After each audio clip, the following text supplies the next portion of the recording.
this is Izzy from Minerva.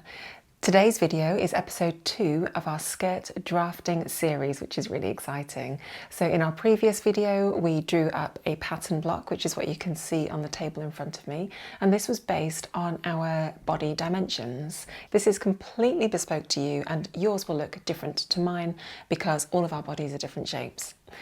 In today's video, I'm going to show you how to use the pattern block that we drew up in the previous video to then cut out and sew your very first toile. Now, we're not expecting the toile to fit perfectly, so in the following video, we're then going to show you how to make any adjustments that you need to just completely perfect the fit. All right, so let's get started. Now, we're not going to use our drawn skirt block to cut out and use as a pattern, but we're going to use it as a base to do that. So we're not going to make any changes anymore to this, but we're going to use some tracing paper to copy out our first pattern block and then add the seam allowance onto the tracing paper and then cut that out as our pattern piece. So let's start that process now. Now, I've just used some masking tape to hold the tracing paper down so it doesn't move at all. That's really useful to do, actually. So we'll start by drawing out the skirt block. So let's just trace over those lines to start off with. Again, you use a pencil. I will be using black marker pen because then you can just see it a little bit more clearly on the video. At this point, you're just going to want to mark on this pattern piece just a few bits of annotation. So the first thing is we just want to know where the hip line is. So let's mark that on now. You can just use a little dashed line to do this. And then we want to mark on the pattern piece that this is our centre back. So let's just label that here, CB for centre back. And you can just write hip here if that helps you. You might find it helpful as well just to label this side seam, and this is our waist. Now, because this is a pattern piece, we also need to know what pattern piece it is. So we'll then just annotate it and say that this is the skirt back. The only thing that the pattern is now missing is the marking for the grain line. So we'll mark that on the pattern just in a straight line, and this one follows the centre line of your body all the way down. So this will follow the centre back line. So using our pattern ruler just to mark things up nice and neat, and we'll add a nice big long line here with a little arrow up and down, and annotate that to say grain line. Okay, so we've now got our pattern block piece copied out onto tracing paper, but this has got no seam allowances on because it's basically just almost an exact replica of what your body shape needs to be able to fit into the garment. But when we're sewing, obviously, we have a seam allowance that we need to add. So we're going to add that seam allowance to the side seam and also to the centre back of the skirt back piece, but we're not going to add it to the knee or to the waist. Now, the reason for that is that we don't need a seam allowance at the waist because we're not attaching the waist to anything else. This is just a toile. And likewise with the knee, we're not attaching anything else to the knee, so we're not going to add a seam allowance at that point either. So get your pattern drafting ruler out, and you'll notice with your pattern drafting ruler that you've got a parallel line that runs with this edge here, and it's this red dotted line here. Now this line sits at 1.5 centimetres away from this line, so that is exactly your seam allowance. So line up that dotted red line with your side seam and use that as a guide to mark on your cut line for your pattern piece. I'm doing this in red just so it's a bit clearer for you. And when we get to this bit here, we're just going to mark off 1.5 centimetres around the curve and then join it together. Join that up at the top. So we've added our 1.5 centimetre seam allowance here. We're going to do the same along the centre back. Lining up the pattern line with the dashed red line on your ruler. Okay, so when we cut out this pattern piece, we're going to be using the outer line all the way around to give us our seam allowance. I'm just going to use a pair of scissors now to cut out the pattern piece that we've done. We're just going to repeat that process now for the front skirt. So start by tracing it out. just add your critical notes. So this is the skirt front, this is your hip line, and the straight line down here is your centre front. So it's a CF. And this is obviously your waist. At this point, we're going to add our seam allowance to our skirt piece, but because our skirt front is going to be cut out on the fold, we don't need to add a seam allowance to our centre front seam, which is down here. So instead, we're just going to add a little annotation here so that we remember to do this, and just write place on fold or cut on fold. So the only seam allowance we need is the side seam. To add a seam allowance to the side seam so that we can stitch the skirt front to the skirt back. So let's do that now. Using our red dotted line as a marker, or giving ourselves a 1.5 seam allowance. Let's mark that seam allowance on now. Around the curve, just add your 1.5 little markers to get it nice and accurate. And then find a suitable curve, or just line them up freehand. The only two bits we're missing now to annotate are to make note of where the side seam is and the direction of the grain line. The direction of the grain line is going to be parallel to our centre front line, so we can just mark that off here with a nice long line. Once you've done all of that, you can then cut out your paper pattern. Before you put your pattern pieces onto your fabric, just make sure you folded it in half, because we want to be mirroring those pattern pieces and having duplicates as we are cutting out the pattern now. At this point, we've got our front skirt pattern piece with our seam allowance down the side seam, our back skirt pattern piece with our seam allowance down the centre back, and another seam allowance down the side seam. We're going to pin this onto our calico fabric, and then we're going to transfer some line markings using our carbon paper. So let's go for it now. Line up your skirt front really nicely with the fold of the fabric at this end here. Keeping the fabric and the paper as flat as possible, just add a few pins. I want you to make sure that the fold is really crisp and clean, and that line of the pattern matches up really beautifully with it.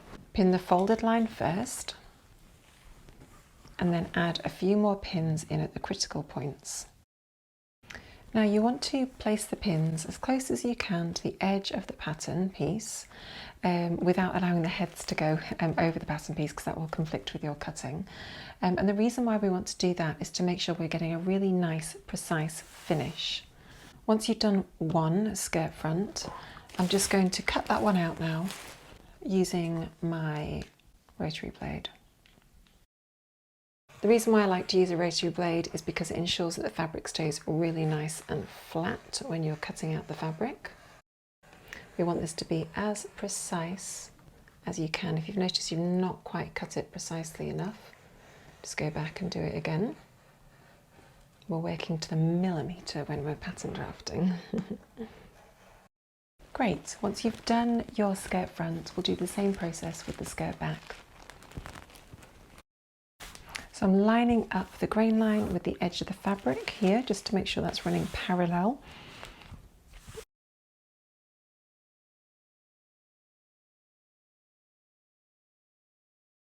Okay, the next thing that we want to do is to be able to transfer the line markings on our pattern piece to the fabric, and we need that to be as accurate as possible, because everything we're doing here is being as precise as possible in order to ensure the fit is as good as possible. So we've pinned the pattern piece to our fabric, which is great, but the lines that we now want to transfer onto both sides of the fabric will be our hip line, the dart line, and also the side seam line here, which is where we want to make sure that our stitch line is going to match up with the back piece. So to start off with, I'm just going to take out a few of those pins along here. I'm going to get my dressmaker's carbon paper, and you see it's got a colour side on one side and then it's plain on the other. We're going to put the colour side facing down onto the fabric. So I'm going to slip that piece underneath my pattern, between the pattern piece and my fabric. At this point, we're going to get our tracing wheel, and I'm just going to trace along this hip line here, pressing it down pretty hard. If you remove that paper, we'll just take a quick look at that. Can you see now that we've got a lovely dotted line here in red, which picks up on the colour of the paper, so we can see now where that hip line is on our fabric. We're now going to transfer the line markings of the dart. So just slip your paper underneath the pattern and on top of your fabric, and off you go. Just take this nice and steady. You want to make sure that you're getting it as accurate as possible. Check that your lines have come through. That's great. And then the final one that we want to do is the side seam. Excellent. So once you've done that, take off your remaining pins and just pop that pattern piece to one side. So now what we have is our hip line here, our side seam here, and our dart here. But on the flip side, we've not got any line markings right now. So we still want to have our dart and our side seam and our hip line. So one option is to lay the pattern piece on top and then just do that whole process again. However, why not make the most use of already having transferred the line markings at that point and simply put the dressmaker's carbon paper up on your cutting board, flip the fabric over and just trace back over the dots that you've already drawn. Now what that does is then just transfer that lovely dart to the other side. We'll continue to use that process along the hip line and down the side seams. Now this calico isn't moving around too much, it's quite stable. If your calico is moving around quite a bit, you may want to just pin these two pieces together so that they're not shifting around as you transfer your line markings. Excellent. So now if you open that up, you've now got your skirt front piece, you've got your lovely hip line here, you've got one dart here, another corresponding dart there, and you've got your side seams beautifully marked out.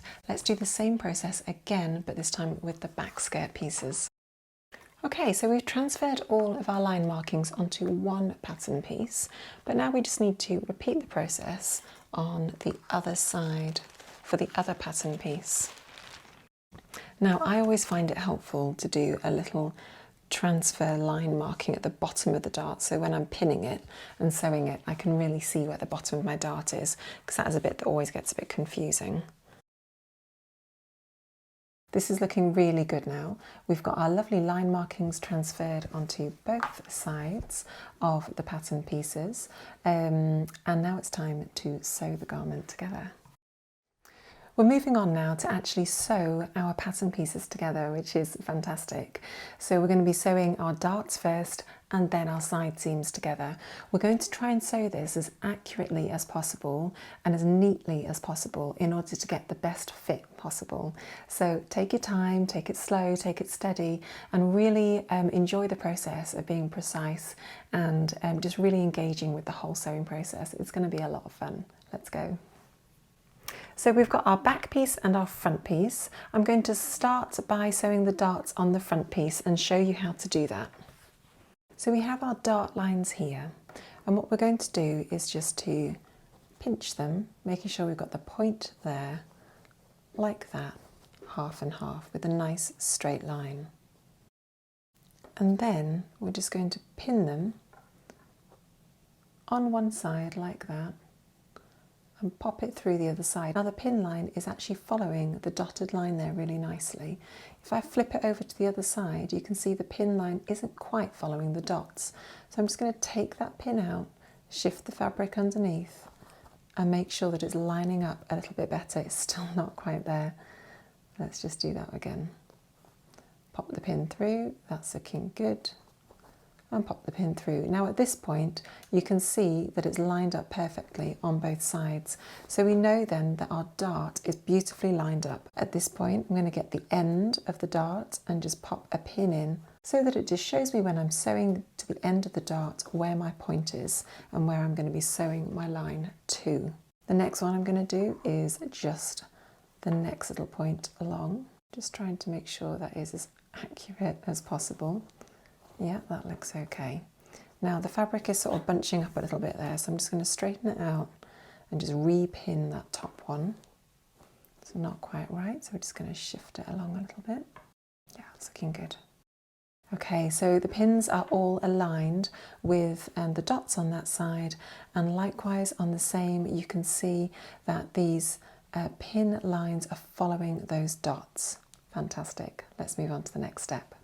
Now at this point we're just going to sew the darts using our sewing machine. So to start off with, we're going to have a standard stitch length of 2.5mm long, and we're just going to pop that dart starting at the top by the waistband underneath the machine, and we're just going to line this up so that it's absolutely perfect. Put your sewing machine onto the slowest setting so that you've got a lot of control over this aspect, and then just start sewing. On my sewing machine I've got dark teal coloured thread, simply so that you can see where my stitch line is for the video. However, you should probably use something that matches your the colour of your fabric. So you've pinned your dart, and now we're just going to sew it starting at the waistline. Just taking it nice and steady. You want to get this as neat as possible. Try and make sure that your stitches are stitching directly over your marked dart lines. When you hit the end, we're just going to sew off the fabric, lift the foot up and cut it. Now at that point we've got a lovely line of stitches going down one side, and if you turn it over and look at the other side, we've lined that up really nicely on that side too. So once you've done one dart, you can then repeat that process for all of the other darts. So you've got another one on the front and 2 on one back piece and 2 on the other back piece. So off you go.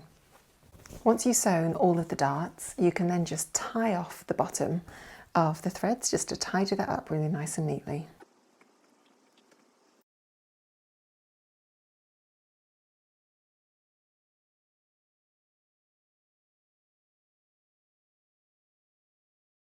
At this point, our darts are sort of floating around on the pattern, and we just need to iron them out so that they stay in the right place. I'm going to get my tailor's ham and just pop the fabric on top of that, getting the dart end around the curve of the tailor's ham. I'm then going to push the dart towards the side seam and just iron that in place. And that just creates a really nice, neat, flat finish. Let's do the same on the other side and just repeat the process for all of the darts. We're going to always be pushing the darts towards the side seam, away from the centre front and away from the centre back. We're now going to pin the side seams of the skirt together. So we've got our front piece with the right side facing up, and I'm just going to get one of the back pieces and put the right side facing down. So our right sides are now together. And the straight line of the centre back is in the middle of the skirt, and our side seam with the curve where the hip is going to be adjacent to the other side seam. So now what's really helpful about the way that we've done our markings is that we can see exactly where we want to pin and where we want to sew our stitch line. So it might be that when you cut out the fabric, you accidentally sort of cut more than 1.5 centimetres or a bit less. What this does is ensure that we get everything really nice and accurate. So I can see where I had my hip line here on my fabric for the front piece and the hip line on the back piece. So to start off with, I'm just going to pop a pin through there, through the hip line, and just see how that's aligning on the back. So I can see it's not quite lining up there, so I'm just going to move the fabric around a little bit until those two hip lines are matching up perfectly. I'm also making sure that the junction here, these three lines, is perfectly aligned on the back piece and also on the corresponding front piece at that point. So popping the pin through there together and then poking it back out the other side. So that's a really nice neat junction now. I'm just going to shift the fabric around a little bit so that I can pin it in this direction, because that's the way I want to sew it with the sewing machine later. Now you can never overpin these things because you want it to be as accurate as possible. So the more pins you put in, the more accurate it's going to get. Just keep checking with every pin that you're lining it up well. Shift the fabric around if you need to. Once you've done that seam down that side, we're then going to repeat the process with the other side, which is this one over here. Starting off at the hip line and just lining that up nicely. That's our anchor point for the rest of the pins. Quite often when we're sewing just to achieve a goal and to achieve a project, but this sort of sewing is all about real detail and real attention to detail, and just taking joy in that slow process of working towards something which will be really worth it in the end. So if we're not pinning accurately and we're not sewing accurately, our pattern block isn't going to be accurate. So just take your time, enjoy the process, step by step. Perfect. So once you've done that, you can now really carefully sew along both of those side seams. Now at this point, I would recommend that you sew these side seams using quite a long stitch length, because it may be that we want to unpick this later. The skirt might be too tight, so it's easy just to unpick it if it's a bit looser. So I'm going to use a stitch length of 4 millimeters long. I'm going to reinforce the stitch length at the beginning and the end. And just repeat that process for the other side seam. Once you've sewn your 2 side seams, we're then just going to press those side seams open. To get around the curve of the hip line, you may just want to use your tailor's ham. Once we've done the side seams, we're then going to repeat that process and sew together the centre back seam. However, we need to be able to get into the skirt once we've made the toile. So we're going to stop about 2 inches below the hip line so that we can just pull the skirt on over our hips. Okay. So start pinning at your hip line so that you've got that as a reference, even though we're not actually going to sew up to that point. Just using the same pinning technique as we used on the side seams. At this point, I'm just going to get the tape measure and just measure out 5 centimeters off from the hip line. And using a washable pen, just mark that on there and pop another pin in that point there. So I'm going to sew from the bottom hem up to that pin, which is 5 centimeters away from the hip line. Again, our stitch length for this is going to be more of a basting stitch, so I'm using a 4mm stitch length for this particular seam. Once you've sewn that centre back seam, just press that seam open. Fantastic. We've now sewn up our first toile of our bespoke body block skirt. This is incredibly exciting. So the first one is just a good trial and it's our starting point. We're not expecting it to fit absolutely perfectly, but it's where we need to be at this stage. So in the next video, I will be talking you through how to fit this toile really nicely on your own body. I'll be talking you through some common fit issues that crop up and how to make changes on your skirt toile, which you can then relay onto your body block that we did in video 1, in our very first video on this series. So I hope you found that really helpful. I hope you've really enjoyed that sort of slow stitching and sewing process, and I'll look forward to seeing you in the next video. Thanks for joining me today.